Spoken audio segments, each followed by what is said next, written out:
So, Le Mans free practice and qualifying for LMP2, LMGT3 and hypercar classes is finally here. But before we get into it, how does Le Mans qualifying actually work? First, a quick breakdown of the classes. Hypercar is the top category in the fight for the overall victory. This is where you'll find manufacturers like Ferrari, Porsche, Toyota, Cadillac, BMW and Peugeot.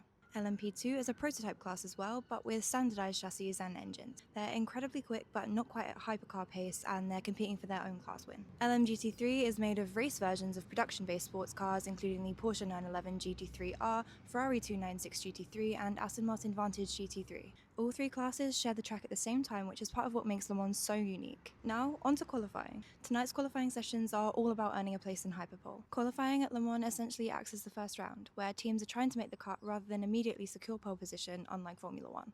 The fastest cars in each class advance to Hyperpole, which takes place on Thursday and is effectively a Le Mans version of a pole position shootout. Hyperpole is designed to separate the fight for pole from the traffic of a normal qualifying session. Instead of dozens of cars all trying to set lap times at once, only the quickest teams from qualifying get another opportunity to battle for the best starting positions. This year, the cars that make it through the first compete in Hyperpole 1. From there, only the fastest drivers get to progress to Hyperpole 2. Hyperpole 2 is the final showdown where the remaining contenders have to deliver the fastest lap possible and secure pole position for their class. What makes Hyperpole so special is that it rewards outright speed and driver skill. Teams can focus entirely on extracting the maximum performance from the car with fewer competitors on track and less traffic to manage. Hyperpole often produces some of the fastest and most spectacular laps of the entire week, especially around a circuit that's over 8 miles long and combines permanent racetrack sections with public roads. So, practice sessions at Le Mans are used to help teams understand their cars and prepare for the race. Qualifying determines who gets a shot at Hyperpole, and Hyperpole is where the battle for pole position is actually decided. Throughout the evening, we'll start to get a clearer picture of who's got the pace to challenge at the front when the 24 hours of Le Mans actually begins.